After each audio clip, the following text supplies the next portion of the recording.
எல்லோருக்கும் வணக்கம். வணக்கம் சொல்லுங்கள். நல்லா இருக்கீங்களா? உங்கள் அனைவரையும் இந்த மாலை வேளையில் ஆயரின் தலைமையில் நடக்கின்ற இந்த திருப்பலியில் சந்திப்பதில் மற்றற்ற மகிழ்ச்சி. உடலை கொல்லுகிறவர்களுக்காக ஏன் அஞ்சுகிறீர்கள்? மத்தேயு நற்செய்தி 1 பேதுரு 3ஆம் அதிகாரம் 17 தீமை செய்து துன்புறுவதை விட கடவுளுக்கு திருமணமானால் நன்மை செய்து துன்புறுவதே மேல். புனித செபஸ்தியாருடைய வாழ்க்கையை இரத்தின சுருக்கமாக ஒரு வரியில் சொல்ல வேண்டும் நினைத்தேன். ஒரு வரி பாடலாக வந்திருக்கிறது. பாட்டோட தொடங்கலாமா? எப்படி வசதி? இந்த வார்த்தையை கவனிங்க. அவருடைய வாழ்வு இதுதான். நெஞ்சுறுதி, உடலை கொல்லுகிறவர்களுக்காக அஞ்சாமல் அதற்கும் மேல் என்ன என்று யோசிக்கிறார். யார் என்ன சொன்னாலும்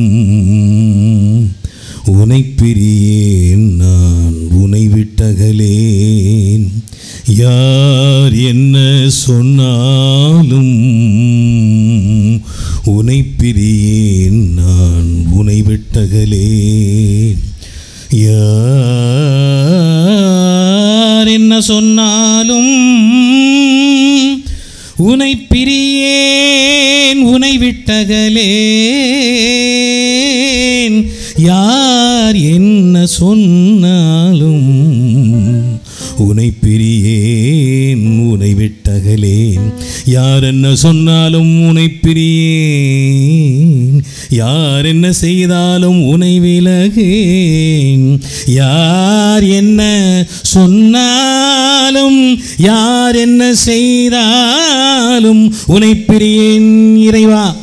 யார் என்ன சொன்னாலும் உனை பிரியேன், யார் என்ன செய்தாலும் உனை விலகேன், இணை விலகேன். யார் என்ன சொன்னாலும் உனை பிரியேன் இறைவா, உனை விட்டகலேன். எனக்கு எல்லாம் நீயே, நீயே எனக்கு எல்லாம் ஏசையா. எனக்குள் இருக்கிறவர் என்னிலும் பெரியவர், எனக்குள் இருக்கும் நீ என்னிலும் வலியவன். அதனால் யார் என்ன சொன்னாலும் உனை பிரியேன் இறைவா, உனை விட்டகலேன். இதுதான் புனித செபஸ்தியாருடைய வாழ்க்கையின் சாராம்சம். யார் என்ன சொன்னாலும் என்ன செஞ்சாலும் அடித்தாலும் குத்துனாலும் குதறினாலும் என்னை ஒன்றும் செய்ய முடியாது. நீ உடலை தான் டச் பண்ணுவ, நான் அதுக்கும் மேலே. ஏறக்குறைய 35 ஆண்டுகளுக்கு முன்பாக நடந்த ஒரு நிகழ்வு. நான் எங்கேயும் சொல்லலை, இன்றைக்கி தான் ஞாபகம் வந்தது. இந்த திருத்தலத்தில் இன்று இந்த செய்தியை சொல்ல வேண்டும் என்று இருக்கிறது. நான் திருத்தொண்டர், ஒரு பங்குக்கு அனுப்பப்படுகிறேன். அந்த பங்கு ஃபாதர் சொன்னார், ஒரு கிளைப்பங்கு இருக்குது, சின்ன கிராமம், அங்கே போய் நீங்கள் பணி செஞ்சால் நல்லாயிருக்கும் அப்படின்னாரு. ரொம்ப சந்தோஷம் அப்படின்ட்டு ஒரு பழைய வேன், மெட்டடர் வேன், இப்போலாம் நீங்கள் பார்க்கவே முடியாது. அதில் கிராமத்திலிருந்து சில பேர் வந்தார்கள், ஊர் பெரியவர்கள் வந்தார்கள். நான் நற்கரணியை கையில் எடுத்துக்கிட்டு அந்த வேனில் போய்கிட்டே இருக்கேன். அப்போது அவர்கள் அந்த ஊரை பற்றி கேட்டேன். கொஞ்சம் கையில் நற்கரணி இருந்ததாலும் வேறு விஷயங்கள் பேச முடியாதில்ல, அதனால் உங்கள் ஊரை பற்றி சொல்லுங்கள், செபஸ்தியாருடைய பாதுகாவலில் இருக்கிறீங்களே சொல்லுங்கன்னு. அப்போ அவங்க சொன்னாங்க, ஃபாதர், பல ஆண்டுகளுக்கு முன்பாக இந்த சுற்று வட்டாரங்கள் நிறைய கொள்ளையர்கள் இருந்தார்கள். அங்கங்கே அப்பப்போ திருட்டு நடக்கும். எங்களுக்கு அறுவடையெல்லாம் முடிஞ்சு எல்லா களஞ்சியம் கோயிலுக்கு பின்னால் தான் வச்சுருப்போம். அங்கே எல்லாம் இருந்தது. திருவிழா முடிஞ்சு காணிக்கைகளும் நிறையா இருந்தது. அப்போது அதை முழுவதும் அடிச்சுட்டு போகிறதுக்காக ஒரு பெருங்கூட்டம் எல்லா வித ஆயுதங்களோடும் வர்றதுன்னு எங்களுக்கு செய்தி வந்துச்சு. எங்களுக்கு வழியே இல்லை, நாங்கள் கொஞ்சம் பேர் தான், எங்களுக்கு ஒரே ஆசிரியம் இவர் தான், பாதுகாவல் அரண் செபஸ்தியார் தான். எல்லாரும் ஆலயத்துக்குள்ளே கதவை அடைச்சிட்டோம். பெரிய கூட்டம், சத்தம் காபூன்னு சத்தம் கட்டுச்சு. திடீர்னு சத்தத்தை காணோம், சத்தம் அடங்கிடுச்சு. ஏறக்குறைய 100கணக்கான பேர் ஆயுதங்களோடு வந்திருக்கிறார்கள் என்பது மட்டும் தெரிஞ்சது. அப்புறம் சத்தத்தை காணோம். மறுநாள் ஊரெங்கும் பேச்சு. என்ன பேச்சுனா, இந்த கூட்டம் இவர்களை அழிக்க வந்ததாகவும், அந்த கூட்டம் ஆலயத்துக்கு அருகில் சத்தம் எழுப்பி வருகிற பொழுது அங்கே ஒரு வெள்ளை குதிரையில்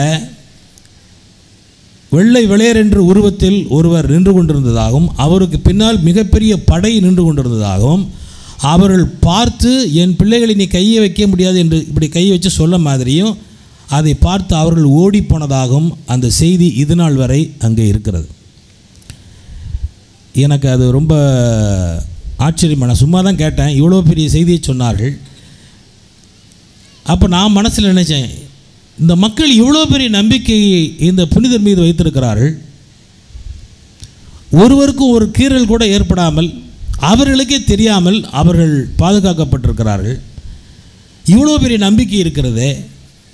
நான் இத்தனை வருடம் படித்துவிட்டு எனது நம்பிக்கையை எப்படி வெளிப்படுத்துவது என்று நினைத்தேன்.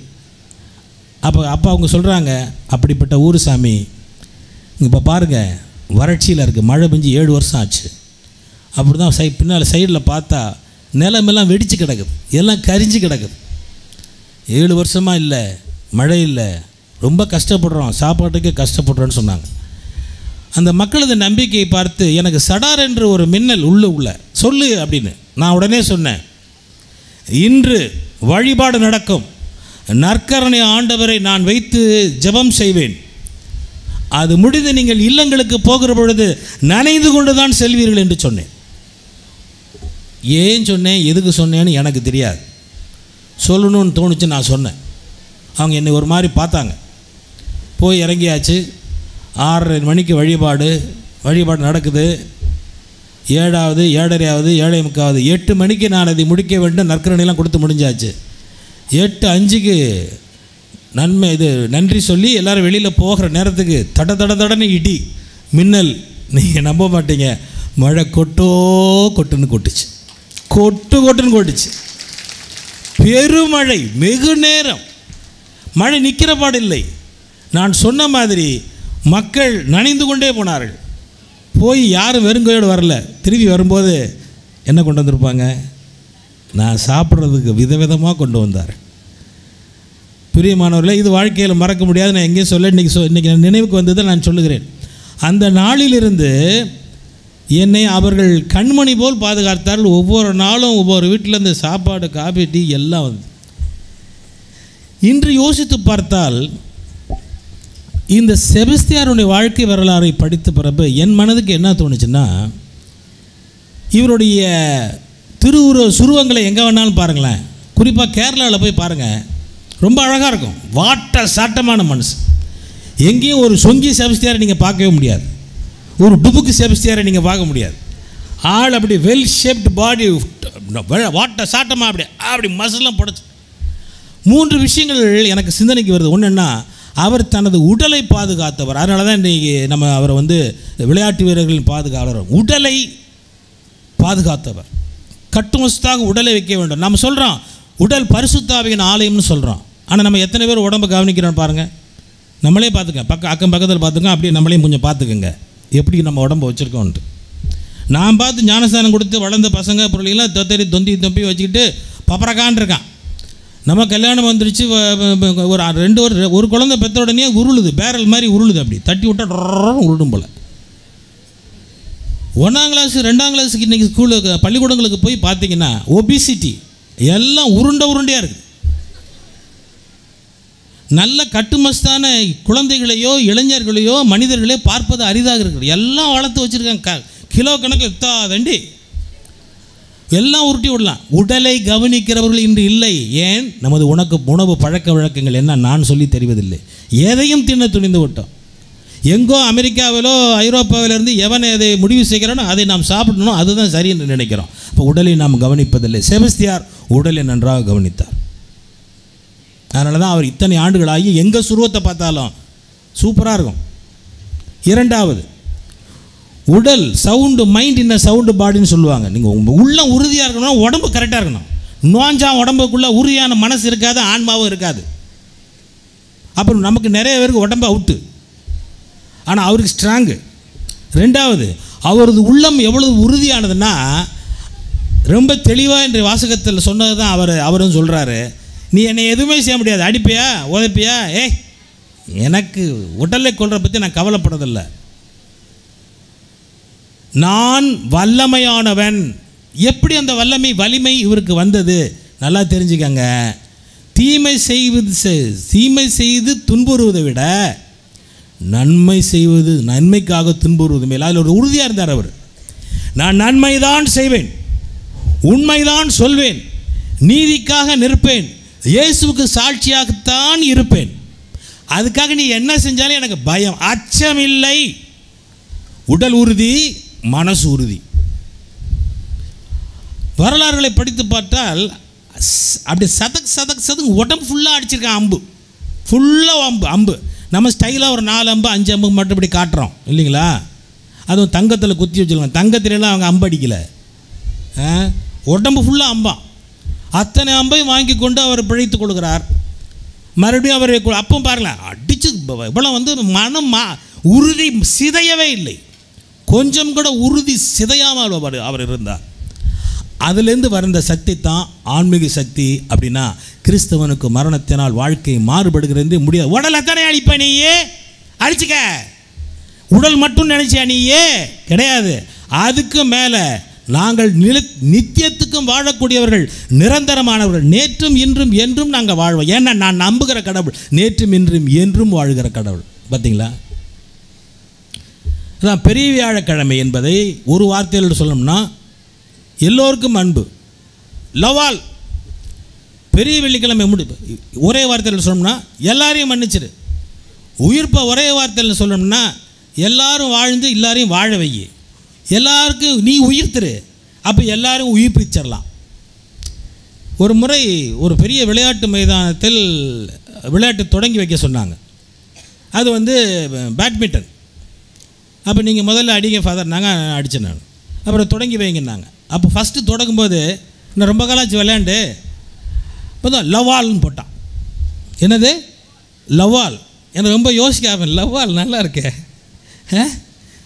நான் வந்ததுக்கப்புறம் படித்து பார்த்தேன், என்னடா வரலாறு, ஏன் லவால்னு சொல்கிறானுங்கன்னு. லவால்னா என்ன போட்டிருக்கான்னா, ஐ லவ் திஸ் கேம், இந்த விளையாட்டை நான் நேசிக்கிறேன். அடுத்து இந்த விளையாட்டில் விளையாடுகிறவர்களை நான் நேசிக்கிறேன். நீங்கள் எந்த கேமாக இருந்தாலும், ஃபுட்பால் போங்க, ஹாக்கிக்கு போங்க, கிரிக்கெட் போங்க, விளையாடுறதுக்கு முன்னால் என்ன செய்வாங்க? கேப்டன் எல்லாத்தையும் அறிமுகம் பண்ணுவாங்க. அப்போ என்ன செய்வாங்க? ஒருத்தர் கை கொடுத்துக்குவாங்க.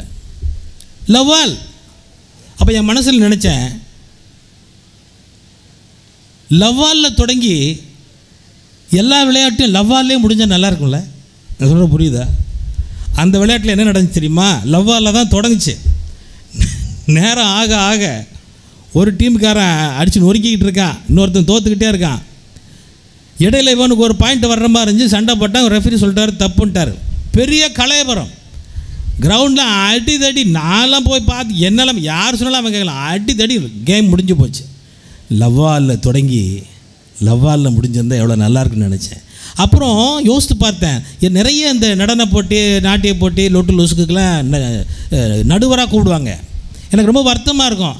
எப்படி அவனவன் திறமையை அவன் காட்டுகிறான். இதில் நான் யார் நீ பெஸ்ட்டுன்னு சொல்கிறதுக்கு? நான் சொல்கிறது புரியுதா உங்களுக்கு? யாராவது தோற்று போடணும்னு ஓடுவானா சொல்லுங்கள்? யாராவது தோற்று போடணும்னு பாடுவானா சொல்லுங்கள்? எவனா நான் தோற்று போடணும், செகண்ட் வரணும், தேர்டு வரணும்னு ஆடுவானா? எவனாவது விளையாடுவானா? இல்லை. எல்லோரும் everybody tries to give maximum. ஒவ்வொருவரும் தனக்கு எவ்வளோ கொடுக்க முடியுமோ கொடுக்குறார்கள். அதில் நீ ஃபஸ்ட்டு நான் ஃபஸ்ட்டுன்னு சொல்கிறது எப்படி?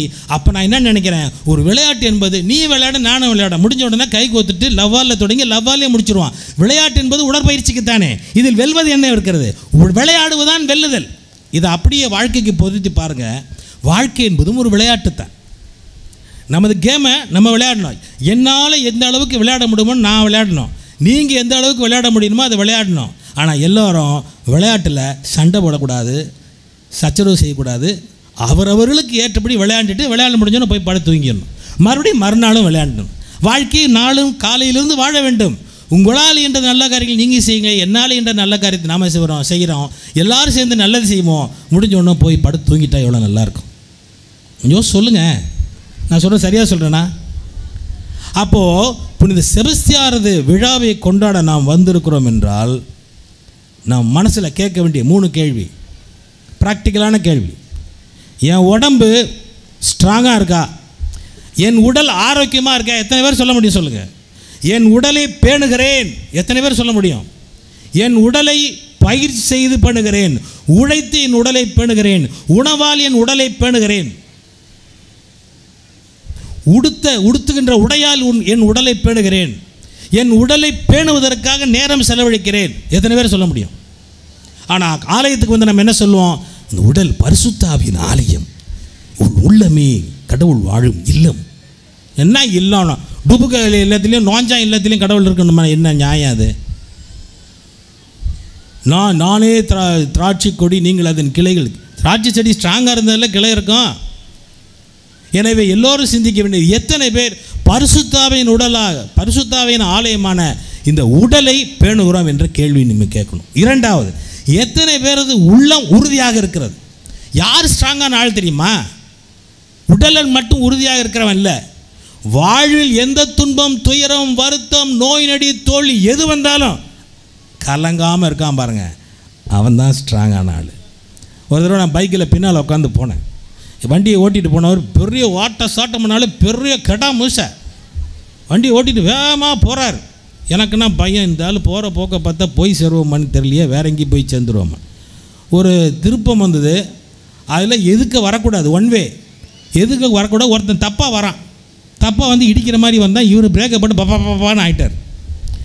வந்தவன் என்ன செய்கிறான், நடக்கிறது சென்னையில், என்ன நினச்சின்னு இருக்க, கஷ்மால பார்த்து அத்தாது அது உனக்கு அப்படிங்கிறான்.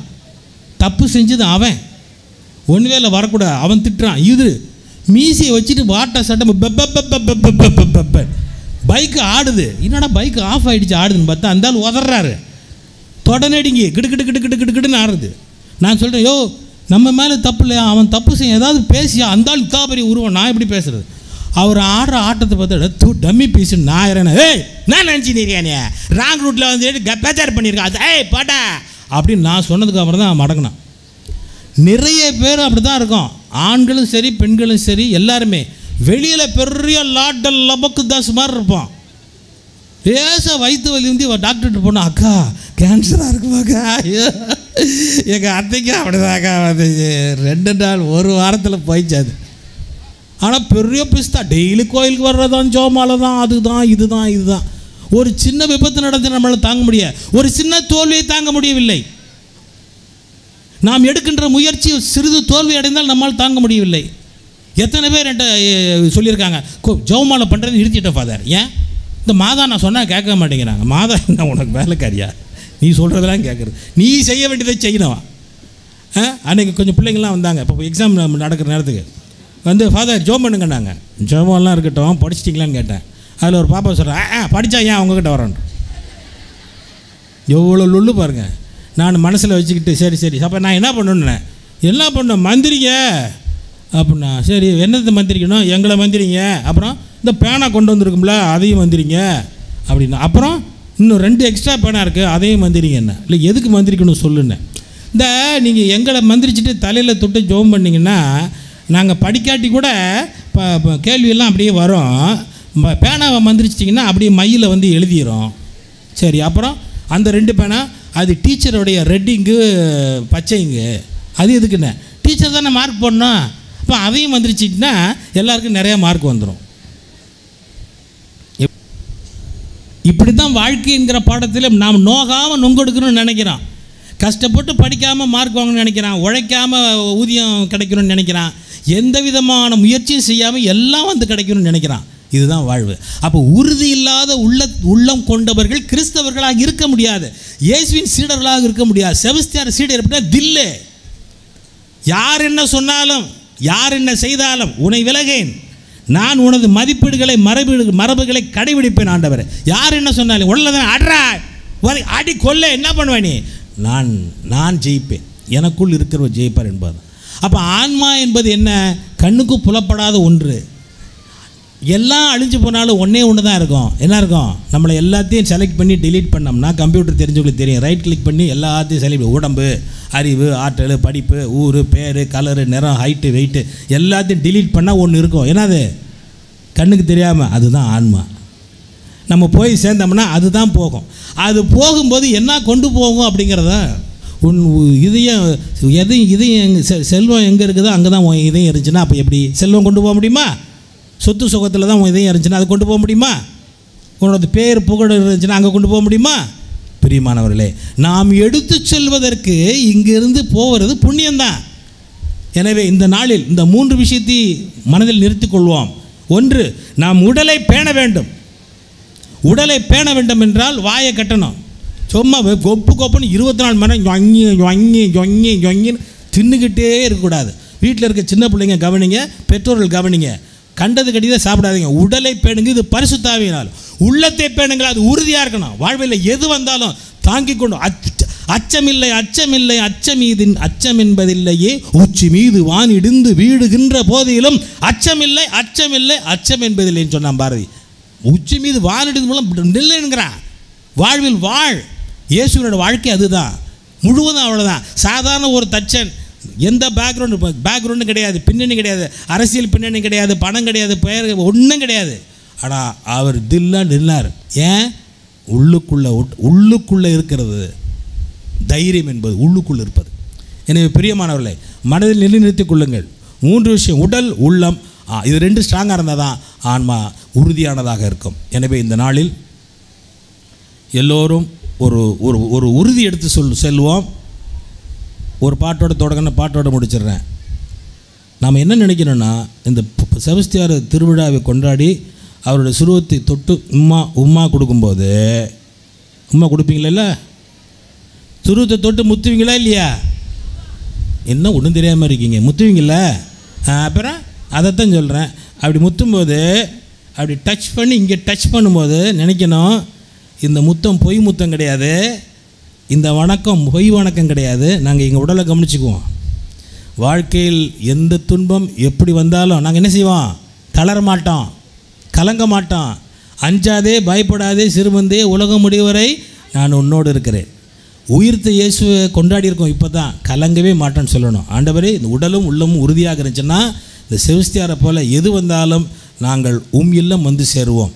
நீயாக நான் மாற விரும்புகிறேன், உன்னிழலாக நான் மாற விரும்புகிறேன், மனதோடு உரையாட விரும்புகிறேன், மகிழ்வோடு உறவாட விரும்புகிறேன், உந்தன் விருப்பப்படி நான் நடக்க விரும்புகிறேன், உந்தன் விருப்பப்படி நான் நடக்க விரும்புகிறேன், விரும்புகிறேன் நான் விரும்புகிறேன், விரும்புகிறேன் நான் விரும்புகிறேன், உந்தன் விருப்பப்படி நான் நடக்க விரும்புகிறேன், நீயாக நான் மாற விரும்புகிறேன், உன்னிழலாக நான் மாற விரும்புகிறேன், என்னால் இயலாதன நானே எண்ணுகையில் உந்தன் அருளாலே வென்றிட விரும்புகிறேன். எப்படி? என்னால் இயலாதன நானே எண்ணுகையில் உந்தன் அருளாலே வென்றிட விரும்புகிறேன், நேசிக்க யாரும் இல்லை என நான் எண்ணுகையில், நேசிக்க யாரும் இல்லை என நான் எண்ணுகையில் உந்தன் நேசத்திலே லயித்திட விரும்புகிறேன், எனக்கு எல்லாமாய் இருப்பவர் நீரென்று, எனக்கு எல்லாமாய் இருப்பவர் நீரென்று மலை மேல் ஏறி நின்று அறிவிக்க விரும்புகிறேன், விரும்புகிறேன் நான் விரும்புகிறேன், விரும்புகிறேன் நான் விரும்புகிறேன், உந்தன் விருப்பப்படி நான் நடக்க விரும்புகிறேன். புனித செபஸ்தியார் இயேசு கிறிஸ்துவின் விருப்பப்படி வாழ்ந்தார், தன் விருப்பப்படி அல்ல. இயேசு, அப்பா பிதாவே என் விருப்பம் அல்ல உம் சித்தத்தின்படி ஆகட்டும் சொன்னார். இயேசுவை பெற்றெடுத்த மாதா, ஆண்டவரே இதோ உமது அடிமை உமது சித்தத்தின் ஆக கடவுதுன்னு சொன்னார். நமது புனிதரும் அதைத்தான் சொன்னார். நாமும் அதைத்தான் சொல்ல வேண்டும், அதைத்தான் செய்ய வேண்டும். நீயாக நான் மாற வேண்டும். இயேசுவே நீயாக நான் மாற இறைவன் எல்லோரும் நம்மை ஆசீர்வதிப்பாராக. ஆமென்.